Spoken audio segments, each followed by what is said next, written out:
What up, ladies and gentlemen?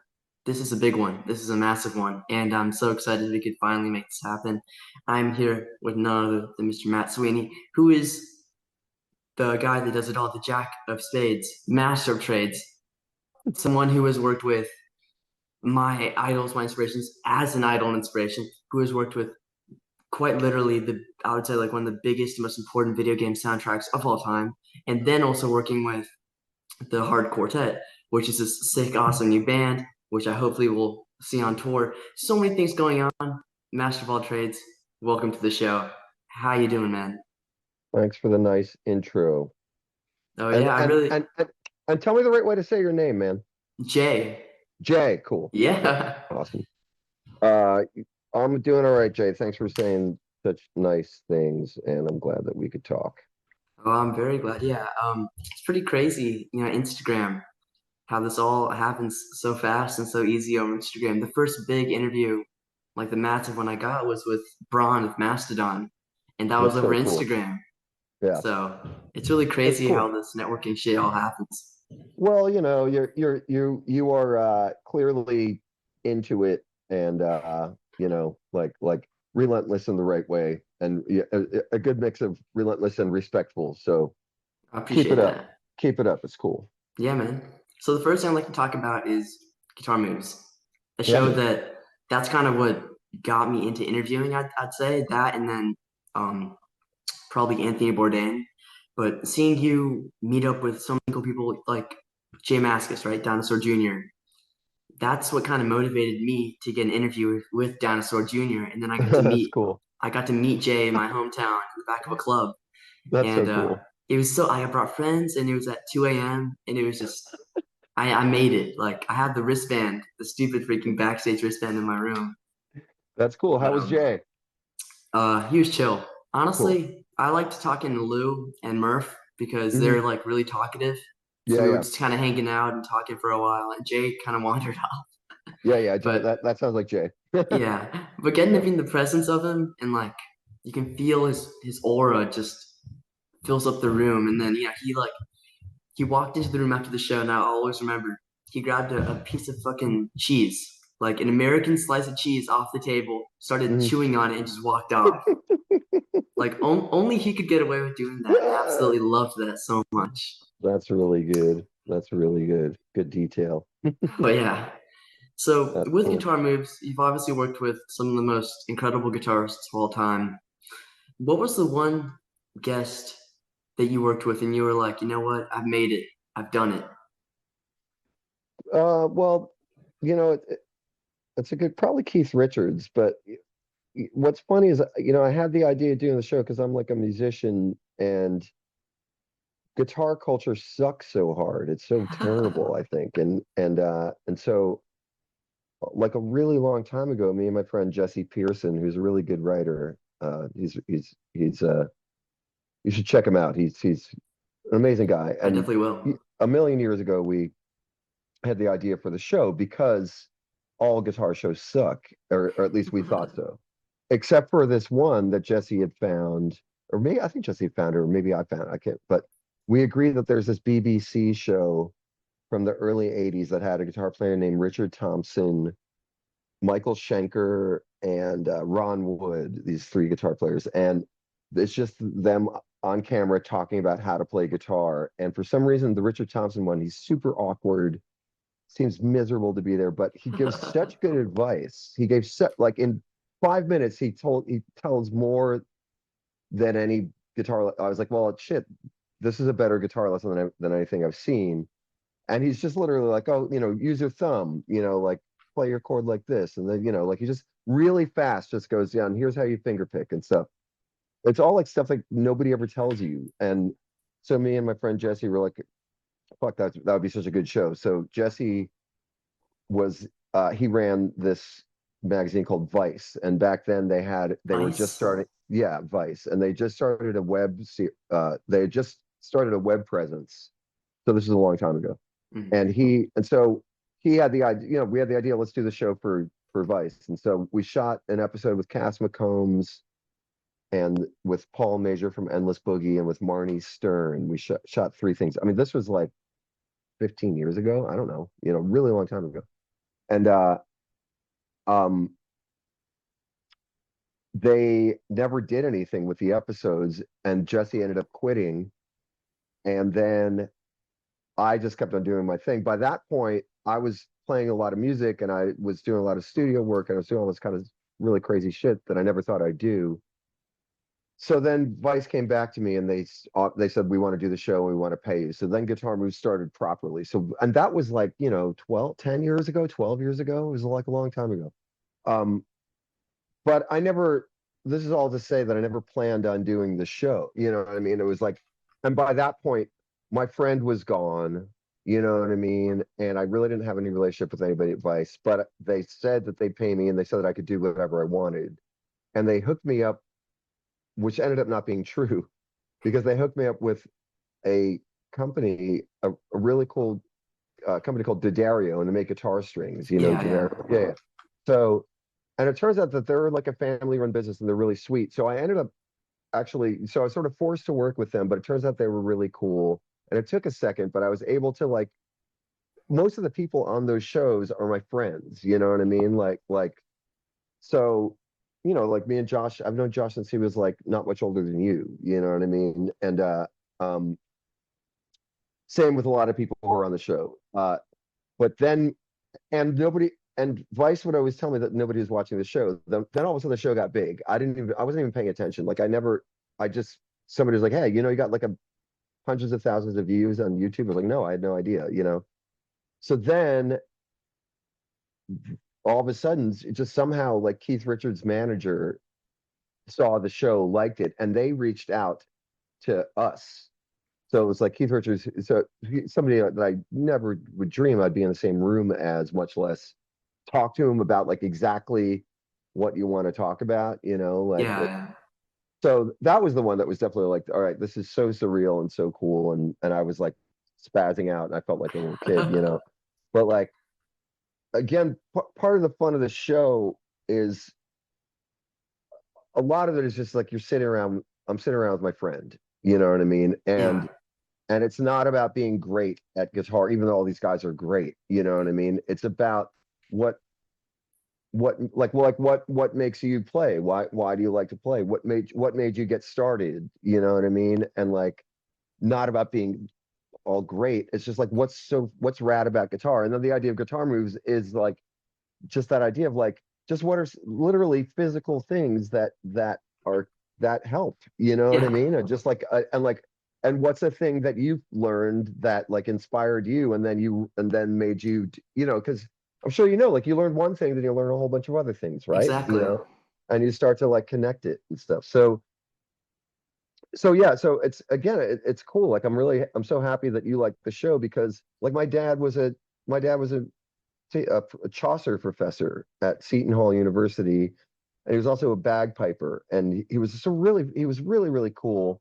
And he let me do music. Like, he was born in 1930, right? He didn't like rock music. He thought rock music was kind of embarrassing, like, but he never told me that, you know what I mean? He was like totally chill, and like, was like, and we didn't have a lot of money growing up, but he was like, look, if you ever want a musical instrument, I will figure out a way to get a musical instrument, and you could always have your friends over here to play music and whatever you want to, like, just the idea that music is cool. And again, that came from a non-rock and roll character, you know what I mean, Yeah. who was like an old school dude, but I had a real sense of fun, and of having fun. And the whole point of music is to like enjoy playing it together. You know what I mean? It's not to be fucking famous. It's to Yeah. do something To rad. You know what I jam. mean? Yeah. And also to like, and to sort of see that like music's been going on for a long time, and you get to like, it's like a thing that's out there. It's like a river, and you get to jump in it. You know what I mean? Yeah. And there's so many ways to jump in the river. There's so many things to do in that river. And there's no, you know what I mean? And there's like, people could give you little tips on how to ride the river, right? Like, and so like, I think just like approaching music like that seems cool, as opposed to like, here you need to have this kind of equipment. And don't get me wrong, like, I love equipment. Equipment's really cool. In fact, as a little kid, it's what got me interested in guitar, right? Like, flying V looks rad. You know what I Oh mean? Like, yeah. what is that? Yeah, like so. But it's funny. After pretty quickly, I realized that it's really about what you're doing. And you could be on some really garbage equipment and sound great. It's all Yeah. about how it's actually what you're doing with your hands. It actually is. You know what I mean? Like, and I think that that's really important to understand. That's something that no teachers really told. Really, it wasn't until I did this band called Chavez, and Clay, the guy that I started that band with, who's a couple years older than me at the time. So I was like in my early 20s, and he's like 25, so he's like really old. And he but he was the one who told me, he's like, it's like an up and down thing. Like we were talking about playing music, and he was just like, it's physical, man. Like it's a physical thing, and I never really, because it's also, you get so in your head with music, right? You get super in your head, and that's cool. But it's also really good to know that it's like you're in your body, and like the best, I think that some of the raddest sounding music is the result of like how it's being hit. Like the guitar is like a drum. It's like a rhythmic thing. It really is just a rhythmic thing. And like, by saying it's really just a rhythmic thing, that's not saying that it's easy, but it's simple, and simple is a hard thing to really grasp, you know what I mean? Right? Because it's like you want to kind of, I don't know, from my mind as a kid, like I was drawn to bands like Rush when I was a little kid. Like once I realized that I could kind of play, and so, or I just wanted to get to the, like Mastodon, like a million parts. It's sick, you know what I mean? And then like I saw then that you've also done stuff with Swans. Like Swans will I have love like swans. love Swans too, and like it's so cool that you like them. Like, dude, imagine in the '80s, it's like 1985 or something, and I'm 15, Yeah. and I went to the record store, and this dude was like, "You got to hear this record," and it was a title that I don't think I should say on your show because it's the title of it was so messed up, of the Swans record. And I took it home, and literally it was just like,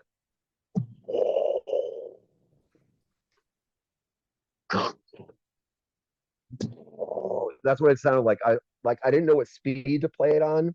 I knew that there was electric guitars and drums, but it was so brutal and so, just deconstructed, and that made a really big impact on me. So I went from kind of like being very interested in really technical stuff to getting interested in stuff like the Butthole Surfers and Swans and stuff that was really kind of, primitive and Exactly. physical, and then, I felt like when I was a kid, when I was young, I would kind of impose a lot of rules. Like I can't like that if I like this. I remember this is like a silly thing. It's cool kids aren't like this anymore, but it wasn't until I was maybe 18 that I realized I could like a whole bunch of different kinds of sounding stuff. Yeah. You know what I mean? And like I used to like kind of really jump, I get all into this and all into that and stuff. But like it's just the idea of having of being able to play lots of different ways, that there's no one way to do it, and that you can hit it in all these different, you can hit guitar in all these different ways, and it makes all these cool sounds, you know what I mean? And like, and that, I'm not trying to be like reductionist when I'm saying that. It's true, like it's really, really true. And I find myself drawn to like finger picky stuff because I think it gets to the closest of what I'm talking about, where it's like, yo, this is just like a piece of garbage guitar, but because you're hitting it so many different ways, it sounds really cool and it's hypnotic, and like it's cool how guitar could like hypnotize you, Yeah. like Yeah. just it It's a sounds so cool. trance. Yeah, man. And like it's a pretty cheap and easy way to get somewhere, to go somewhere, you know what I mean? Guitar is, and I think the fact that it's physical and that ultimately you want to do it around other people in a room, at least I do, like I think is also kind of a cool thing, Oh especially in yeah. this day and age, because we're like, do you like going to punk shows? Do you I see I you like love going out? punk shows. I love all Yeah. shows. I love like the dingy ass like Dinosaur Jr. It was at this like there's sweat on the walls. There was like these beat up couches that looked like they had some shitty stains on them. My mom was like Yeah. yelling at me. My mom was pissed off that we were at the show. Like she was like, "It smells like weed. Get me out of here." And then I remember they didn't have enough backstage passes for us, so she was Uh-huh. just sitting in the lobby. And then their manager, because it's such a small club, the manager was hanging out there, and then he saw my mom, and he was like, "What are you just hanging out here for?" And then she explained to them that they didn't have passes, so she just like walked back with her. They walked together with all access passes, like the thing that only the band has, just Yeah, walking yeah, around, and she like makes her way to my room. Like those are the memories. yeah, yeah, That's what I want to be doing, and that's what yeah. like That's cool. there's a bar in Atlanta called the Earl, and Yeah, of they course. get all the sickest shows, and it kills me. I've talked about this so much because it's 21 plus, but Yeah. like Sumac, um, Wow. fucking Juju, all these like Wow. the most insane visceral experiences that I can Hmm. get for 14 And you can't. bucks. Nope. Uh, It kills me. So I'm counting down. Well, I have like 7 more years, and then I can I can go crazy in there. it's good, and I don't want to make any promises, but I think if you keep on, if they know that you're not going to, I don't know how laws work and stuff, but sometimes you could prove that you're solid and that you can maybe work out some arrangement where you could go to the show. Who knows? You know what I mean? Just Yeah, I know. keep try, keep trying. Yeah, there's a Like couple bands that I know that are playing shows in the next couple months, and they're like, let's see if we can meet, yeah, at the back lobby or like behind the stuff venue. like that. Yeah. Yeah. I mean, So I'm trying to figure that out. you'll figure it out. You'll figure it out. Like there's ways to, and I take it your parents are supportive of what you're doing, so like they probably won't get in the way. Like you, there's ways of figuring it out. But it's so true though. Like being able, being your age and being able to see shows is the coolest. It's like It's incredible. definitely my favorites. All of my favorite memories and stuff, and the memories really stay with you, and they're really cool, and like you like they're it's good because you take so much in. I feel like when you're, at least when I was in high school, like music's really important isn't even the word, you know what I mean? It's like it's kind of everything and it kind of covers you and you're just like living in it, and because it it makes a lot more sense than reality, or than the like it's organized somehow, you know what I mean? And there's feeling behind it, and you're choosing to participate in it. It's all these things that are like really fucking cool when you're young, Yeah. and like I don't know, like it's it's great to pursue it at your age. It's really cool. For me, Respect. it's the constant because family problems, whatever, this, that, friends moving away, all this shit happens, but the only thing that's always there with you is my violin sitting in the corner and my guitar with the blown out amp. And it's always there and I can always mess around with it. And like with the shows, the best part is I get to do these crazy experiences with my dad, with my friends, but for free.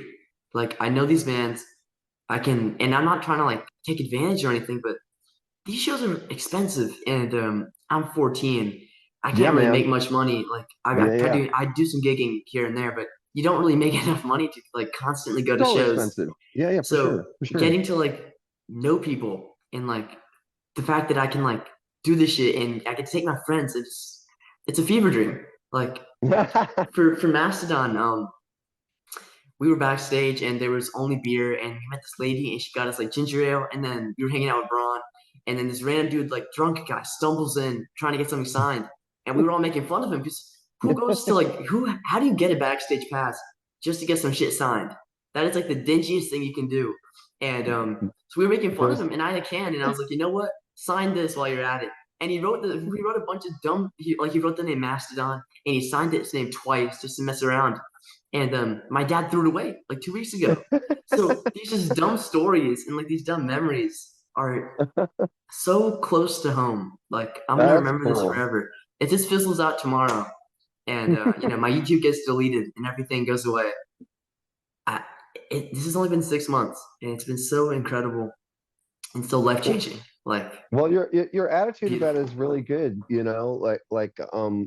could also be fun in order for you to be able to keep on getting free in for free. I don't know if you ever do print zines and stuff like that, but like transcribing an interview and then printing it up, like could be really, really cool. That's just a way to keep on doing it. I feel like because you speak so well about the experience and of doing stuff. I appreciate it. I can imagine you writing a really fun description of what happened and then reading an excerpt of the interview. It doesn't have to be the whole thing. It could be kind Yeah, of short and tight, but I'm just saying these are ways for you to keep on getting into shows because then you have a physical zine. Those get around in a way, you know what I mean? Like they get around a different Oh way than yeah, YouTube stuff. So just like I'm just trying to think of ways for you to of keep course. your music habits going, like The addiction. I know. Yeah, yeah, I've yeah, definitely been thinking about that. I met there's a magazine called Chunklet, and the yeah, guy man, that Henry. Henry was at the Mastodon show, and the Of first course thing he he was. told Yeah, us, we walked up to him and we were just hanging out because we were both waiting to get our tickets, and he was like, "Guys, I know I'm not your parents, but like I would definitely try to sneak some weed in."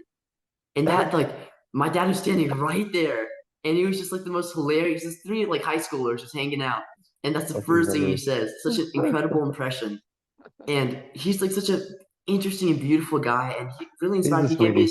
He gave me his email, and I'm gonna reach out to him. It's been a couple months. I'm gonna He's reach out to him and try to figure he's something a out for really sure. sweet guy. He's a really sweet guy. You could ask him anything, and he'll answer you honestly. And Henry's intense. He's one of one. He is But intense, yeah. yeah, yeah.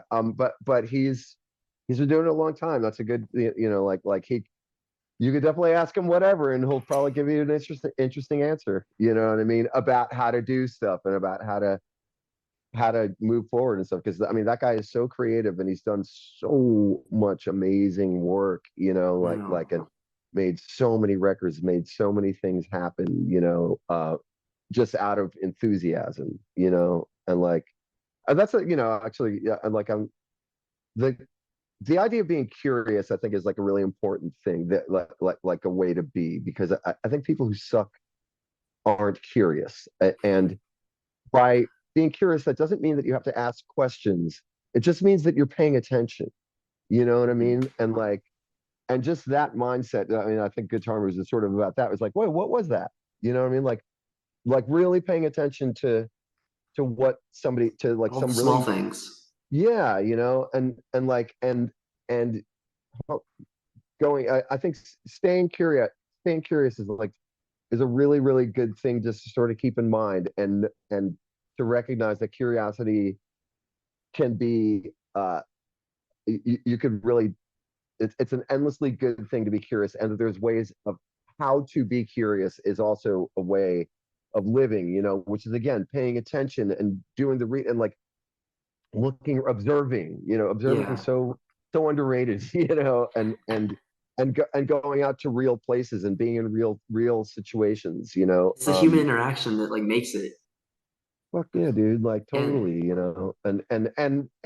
mean, at your age, geez, a big chunk of your life was messed up because of COVID and stuff. You know what I oh mean? yeah, I think that shit was wild. I got I yelled bet, at. man. My teacher yelled at me. It was like fifth grade. She yelled at me because I was in my pajamas. Because you're waking up 8 a.m. and then I walk 2 steps to this like dingy computer that doesn't work. And she's like, she gave me detention online. Right? It's like, So I just left. Like what? Like that whole period was such a weird experience, and being locked in and feeling alone. It mm-hmm, was so mm-hmm. that's what got me into rock, and then I got a Jazz Master. I got this. They were selling it online from the store in the UK because they had a paint chip. So I got it for 150. This purple. It looks like Jay's Jazz Master. Yeah, it's so cool. Okay, I saw your And guitar. It's awesome. Yeah, oh yeah, oh. yeah. And so I've been like ripping that, and then I just learned and I watched their videos, and like with Josh Homme, right, and the polka. That's what Mm-hmm. got me. That's what I something clicked. Like that's how you do it. That's how you get that jammy and Hawaiian sound. And Mm-hmm. then I've been Mm-hmm. pushing it, and then Swans, right? That feedback Yeah, and yeah, that thump, that loud. yeah. Swans were the loudest show I've ever seen. Like period. No doubt. Period. And Yeah, yeah, and I yeah. remember like the guy I was meeting up with, their guitarist. He's German, and afterwards he was like, "My ears are so fucked." And so all this weird experiences is again, that's what makes it's beautiful. Like I've said, it's Yeah, beautiful. And it's cool. That's so cool. with the Hard Quartet, right? So a little bit of a subject change. Hard Sure. Quartet. Yeah, Been man. loving the stuff you guys have been doing. And I know you guys have said, you put some shows out there. Are we gonna see a Southern tour, perhaps? For sure, man. We're gonna actually, yeah, we're I think March starts in. Nashville. The tour starts in Nashville. And So do you guys know you're gonna come to Atlanta? I don't know, but I'm assuming we are. I don't want to make any promises, Of but course, we'll be yeah. in the southern we'll be, yeah, yes, the answer is yes, for sure. All right, cool. In the spring we will be in the south.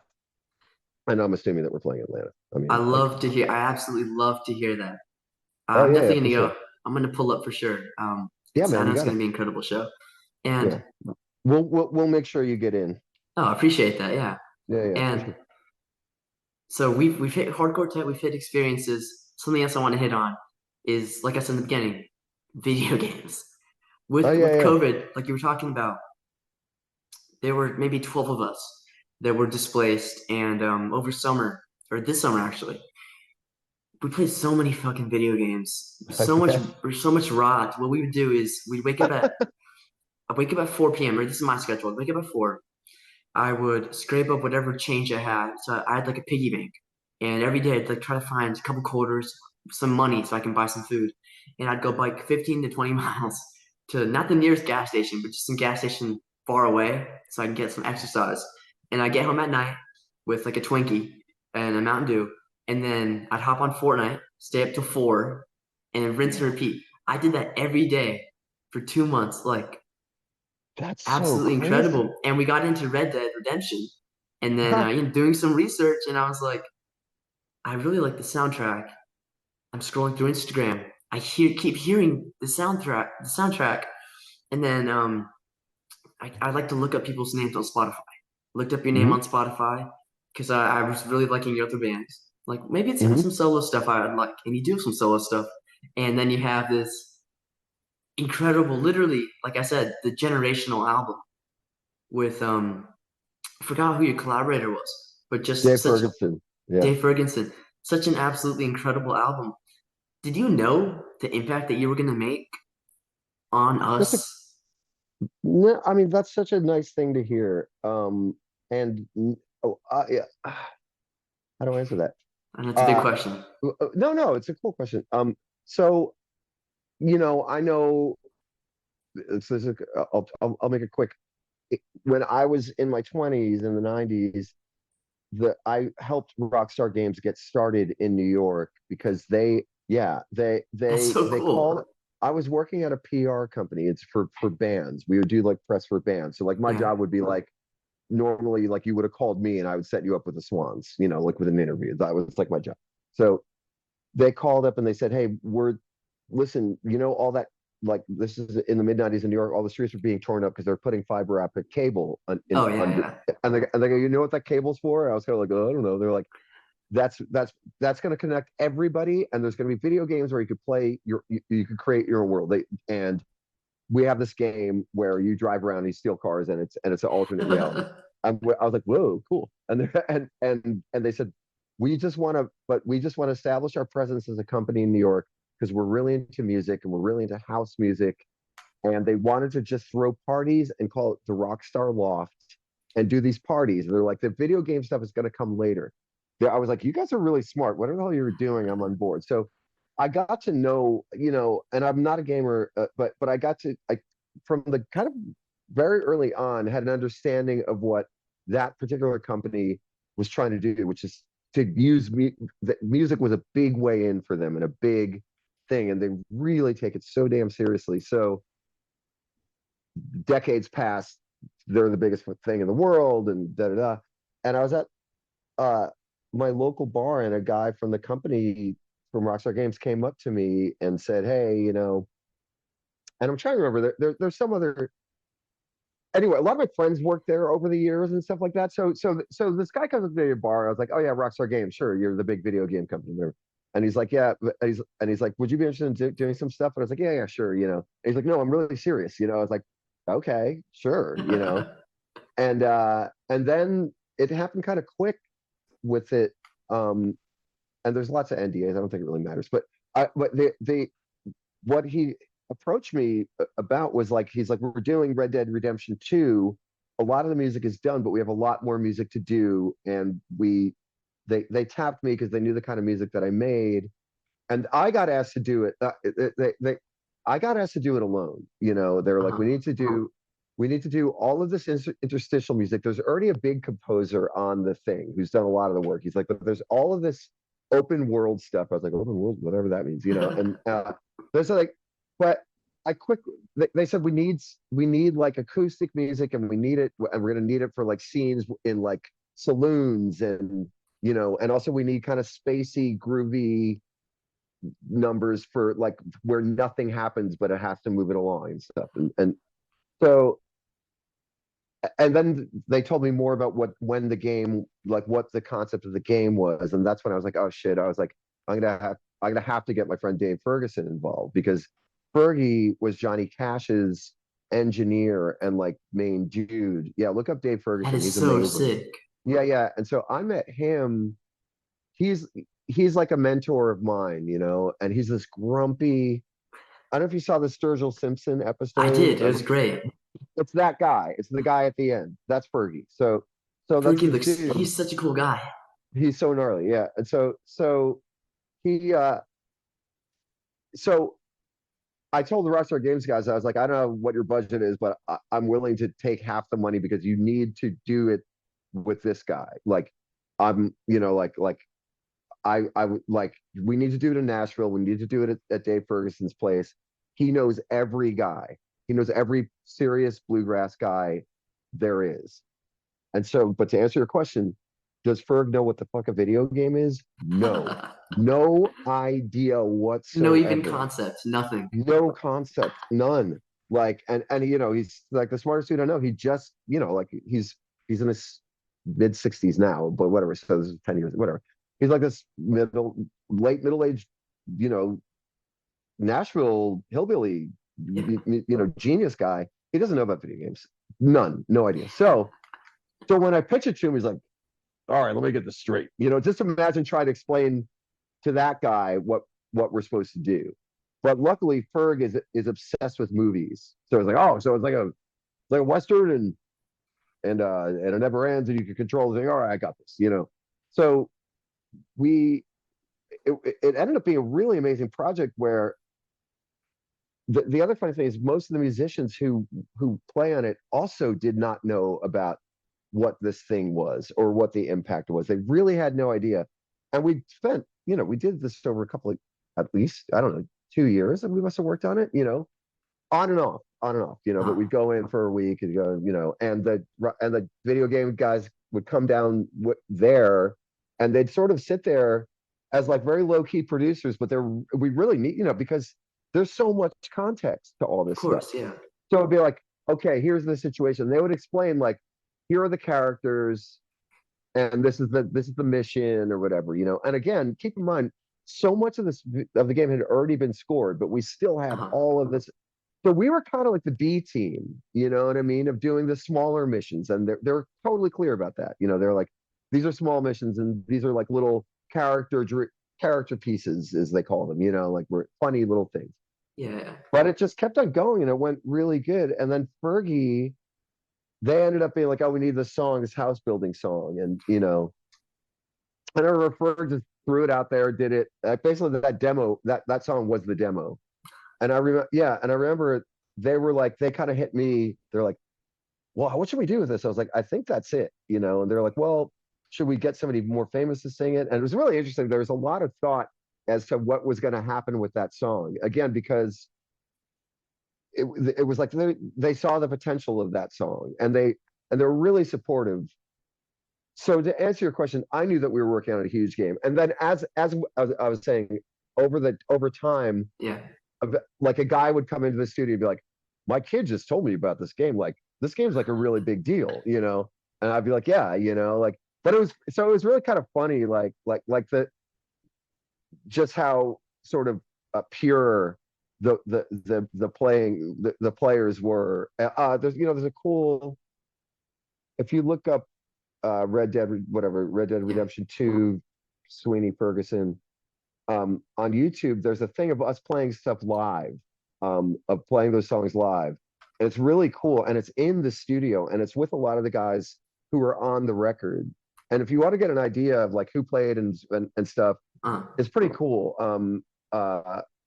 I could follow if you can't find it, just ask me and I'll send it to you. But it's on YouTube. Oh, So if you just for more context, that's the studio that we did it all in. That studio is now a hole in the ground. It's literally destroyed. It's really depressing. Yeah, it was in this old factory. This great songwriter who I think you would really love, named John Prine, I who's loved passed. John Prine. My uncle is the biggest John Prine guy, and we were talking Awesome. about it on the river. Sorry, incredible. Keep going. Awesome. Okay, so Fergie and Prine were best friends, and the studio that we did in was John Prine's studio too. So it was just like the coolest spot, dude. It was so cool. And I'm from New York, you know what I mean? Like Yeah, that I get to do this. It's so amazing, you know? Like so it was really that was really special. And you can see how special it is when you see the video, you'll see what I mean. It's like it's so vibey. And but one of the things was we never thought that it would be a separate soundtrack record. Like we uh-huh. really were just working on it, and we thought that our music would be deeply embedded in the game, and that we would have some bragging rights, you know. But like Most that, important thing. yeah. But like that, they we didn't know that they're going to make a record out of the stuff that we did, and Yeah. we did not know that it would have that life. And I'm so happy that it did, and I think it always will. And but I mean, it's fun because also just like how that music would go would be like, okay, it would generally be like a theme that would have two parts, you Uh-huh. know what I mean? And I would sit there and like the Rockstar Games guys, I'd be like, how about this? They'd be like, yeah, that sounds cool. And then we just do it. And then Fergie would be like, all right, well, we need to we'll get, you know, Yeah. we'll get mandolin, we'll get violin, you know. And also the video game guys also had very specific, because it's period correct, and they were really into being period correct, except for when they weren't, which is also funny. Sometimes they'd be like, you could sneak other elements in because this is more of a psychedelic thing, you know what I mean? And Uh-huh. so sometimes there actually is electric shit snuck in, but like it was so much fun. Like the the the bar scene, you know, I don't know if you in the video game Yeah, when where they you go, where you get drunk where they're yeah. playing music. That was really fun because all of these guys are like the best bluegrass players in the world, and they had to play bad, and it was really, that was a funny day in the studio where we had to do like 4 or 5 versions of the song, drunker and drunker and drunker and looser and looser and more messed up. Yeah. And at the end of the day, these guys like, and when we played it back, to my ears, the drunk version sounds like a rock band kind of playing country. You know what I mean? It sounds Yeah, yeah. loose, but it sounds cool. You know, it sounds like a New York sort of, you know, just like it Yeah. sounds ramshackle or whatever. Wait, can we Those put a dudes, pause real quick? Can I send you another link? Can I yeah, send you another Zoom link real quick? Because this one's yeah, about to go cut ahead, out. Because this go is ahead. awesome. This is awesome combo. I don't want to stop this. This is Yeah, yeah, part one done. Part two, just right beginning. Let me coming send up. you a new link real quick. You got it, Doug.